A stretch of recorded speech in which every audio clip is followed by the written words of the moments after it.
네. 정용실의 뉴스 브런치 듣고 계신 지금 시각 10시 45분이고요. 필환경 시대를 맞아서 기후변화의 심각성을 좀 되새기고 환경 이슈를 살펴보고 있습니다. 환경하자 서울환경운동연합의 이효리 팀장 자리해 주셨습니다. 어서 오십시오. 네, 반갑습니다. 네, 오늘은 체르노빌 관련된 얘기를 해보자. 라고 얘기를 하셨어요. 네, 맞습니다. 사실 4월에 되게 다양한 환경의 날들이 많더라고요. 식목일도 있고 펭귄의 날도 있고 지구의 날도 있는데 오늘은 좀 마음 아픈 이야기를 가져왔습니다.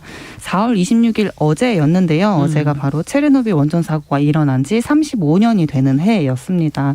그래서 이 체르노빌에 대한 이야기를 좀 가져왔습니다. 어떻게 일어난 사고였는지 다시 한번 또 떠올려 봐야 되잖아요. 네. 이게 또 35년 전 이야기라서 기억하시는 분들도 많으실 것 같아요. 네, 지금으로부터 35년 전이었던 1986년 4월 26일에 우크라이나 북쪽에 위치한 벨라루스 접경 지역에서 그 체르노빌 원전 사고 원자력 발전소 제4호기 원자로가 폭발한 사고가 일어났었고요.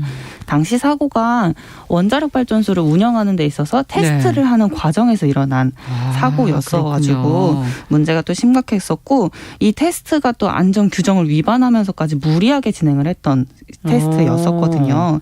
그리고 또 당시에 이제 운전 미숙이라든지 원래 자체적으로 가지고 있던 설계적인 결함까지 포함이 되면서 복합적으로 작용이 돼서 일어났던 사고였습니다. 그러면은 사고 피해가 컸겠어요. 네, 맞습니다. 이게 또 세계 3대 원전 사고라고 불리는 사고들이 많아요. 근데 그 중에 하나가 후쿠시마, 쓰리마을이 있는데 이제 또 단연 첫 번째로 꼽히는 사고가 바로 이 체르노빌 사고입니다.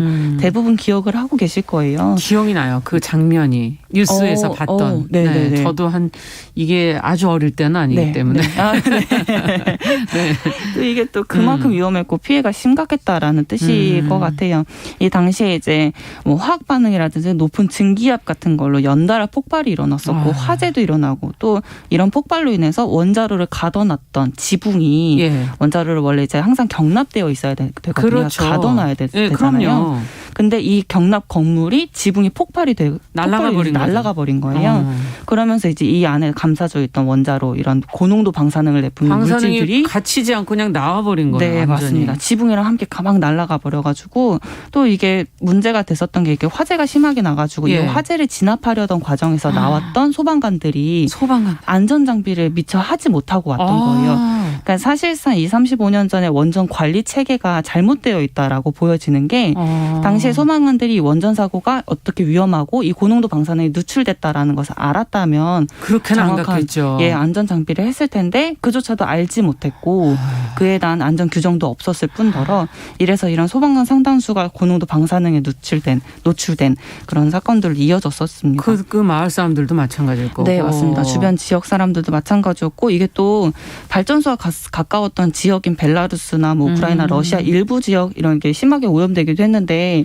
이게 또 바람에 의해서 중부 유럽까지 퍼졌던 사건이었거든요. 그쪽으로 바람이 가는군요. 네, 이게 당시에 구소련이었던 이제 체르노빌 원전 사고를 철저히 은폐를 했었어요. 처음에는. 네, 한 이틀 동안 주변 지역에 전혀 알리지 않았고요. 사고가 크지 않다. 알려야죠. 이거는 방사능인데. 맞습니다. 네, 정말 사고도 크지 않고 작은 사고다 이런 식으로 얘기를 해왔었는데 이게 또 유럽 중부 이제 유럽이었던 스웨덴 한 원전 발전소에서 이 방사능이 이렇게 노출될 수가 없다. 왜 계속 이렇게 방사능이 검출되냐. 이런 식으로 감지를 하고 이 세계를 세계에 알리는 것부터 시작이 됐다고 해요. 엉뚱한 데서 알리게 된 거군요. 네, 맞습니다.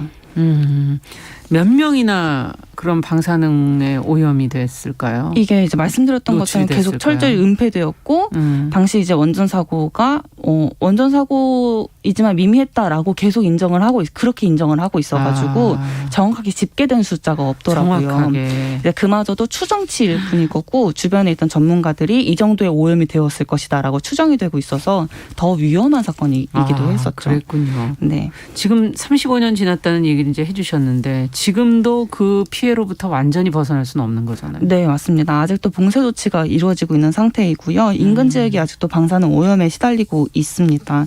근데 좀 이렇게 넓은 지역들은 봉쇄 조치를 풀어놔가지고 지금 이렇게 다크 투어리스트 이런 것처럼 그러니까 역사를 좀 알아보고 이렇게 투어를 할 수 있는 지역으로 이렇게 풀어놨다고 하더라고요. 근데 그마저도 이제 그런 방사능에 대한 노출을 막기 위해서 그런 것들을 이제 좀 조심하고 있는 과정인 것 같긴 한데 체르노빌에 인접한 벨라루스 사고 그런 지역의 같은 경우는 이제 농지 20%를 영구적으로 완전히 사용할 수 없을 정도로 되어 있고, 그러니까 또 작년에 인근 산에서 화재가 또 많이 발생을 했었거든요.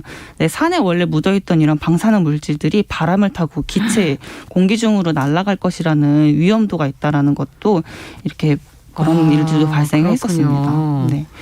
또 당시 사고를 수습할 수 있는 방법이 사실 뚫린 지붕을 그냥 덮는 수밖에 없었거든요. 예. 왜냐하면 원전 이렇게 대규모 원전 폐기물을 처리할 방법을 몰랐고 네, 그 그때도 당시에는. 그렇고 사실 지금도 그렇죠. 이 인류는 그거를 처리할 방법을 모르거든요.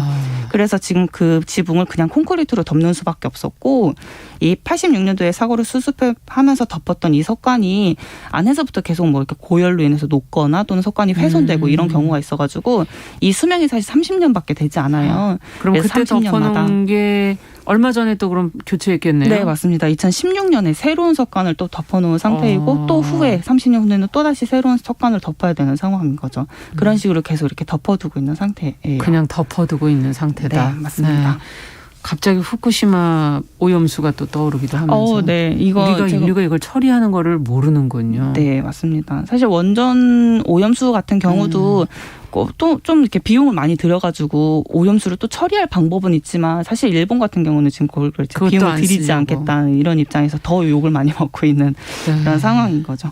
가장 큰 문제는 뭐라고 보셨어요? 체르노빌 사고에. 사실 이제 말씀드렸던 것처럼 당시 이 사고를 철저히 은폐했던 것이 가장 큰 문제라고 생각이 돼요. 네. 사실 이 원전 사고를 빠르게 인정을 하고 빠르게 알리기 시작을 했었더라면 주변 지역으로 이제 날아가는 방사능 오염 물질을 또 다른 방법으로 막을 수 있는 방법도 있었을 것이고, 그리고 그 지역에 살고 있는 주민들을 더 빨리 대피시킬 수 있었을 거라고 생각이 돼요. 어쩌면 또 소방관들의 안전 장비를 이제 구비하는 것도 좀 더 빠르게 대처를 할 수 있었다고 생각이 되는데, 사실 이제 이런 은폐하고 자꾸 숨기고 그리고 원전 사고가 사실 말씀드렸던 것처럼 파급력이 엄청난데도 불구하고 이런 것들을 계속 숨기는 것이 가장 큰 문제라고 생각이 듭니다. 눈에 안 보이니까. 네, 맞습니다. 예. 눈에 보이지 않지만 엄청난 피해를 가져오죠. 네. 예. 이 사고는 어떤 규모로 보면 어떤가요? 원자력 사고 중에서는. 네, 국제 원자력 기구가 분류하는 원전 사고 중에 가장 심각한 등급인 7등급으로 분류받은 사고였어요. 네, 이제 그 미국 스리마을에 있었던 이제 원전 사고 같은 경우는 5등급이었고요. 예. 후쿠시마랑 체르노빌이 유일하게 또 이제 그 두 사고가 7등급으로 분류가 되었었는데요. 가장 심각하군요. 네, 사고 직후에 이 문제를 이제 주변 지역에 빨리 알리고 빠른 대피와 사고 수습이 사실 우선이었는데 그런 것들을 하지 않은 것이 매우 심각했던 사건이었다고 보여지고, 또 이게 이렇게 알리지 않다 보니까 체르노빌에 위치했던 그 도시나 또 주변 지역까지도 피해가 심각했었죠. 네. 네. 그 이후에 처리는 어떻게 돼갔나요? 그 이후에는 사실 그 당시만 해도 소련 당국에서는 방사능 피폭 기준치를 막 갑자기 5배를 올려가지고 피해자를 줄이고 막 피해자 수를 줄이거나 또 사고 이후에 명확한 피해 규모조차도 파악하지 않아가지고 또 심각했었는데요. 사실 그 결과 현재까지도 방사선 피폭으로 인한 피해자 수는 여전히 불명확한 상태입니다. 네, 사실 모든 문제가 발생했을 때 어떻게 대처하느냐가 상당히 중요하기 때문에 네. 환경은 사실 그걸 드러내지 않고 있으니까요. 네, 예. 네, 맞습니다. 어떻게 끝으로 우리가 이걸 계기로 무슨 생각을 해야 될까요? 사실 이제 원자력 이 체르노빌 사고 같은 경우는 원전은 안전하지 않다. 원전은 더 안전하게 관리를 해야 된다라고 이런 원전 안전 신화를 완벽하게 깨뜨렸던 사건 중에 하나였습니다. 네. 그러니까 수많은 생명을 앗아갔고 이 참사를 통해서 우리가 어떤 교훈을 삼을 것이며 또 국내에 있는 원전에 25개가 있는 이 원전을 어떻게 바라볼 것이며 또 다음 세대를 위해서 무엇을 실천할 것인가는 사실 지금 현재를 살아가고 있는 우리들의 몫이라고 생각이 그렇죠. 되거든요. 돌이킬 수 없는 재난의 고리라고 생각이 되어요. 이거를 끊는 방법은 지금 우리들에게 있다고 생각이 됩니다. 네. 정말 신중한 접근이 필요한 것 같네요. 네. 네, 서울환경운동연합 이효리 팀장과 함께 35주기를 맞은 체르노빌 원전 사고의 문제점 교훈 살펴봤습니다. 말씀 잘 들었습니다. 네, 감사합니다.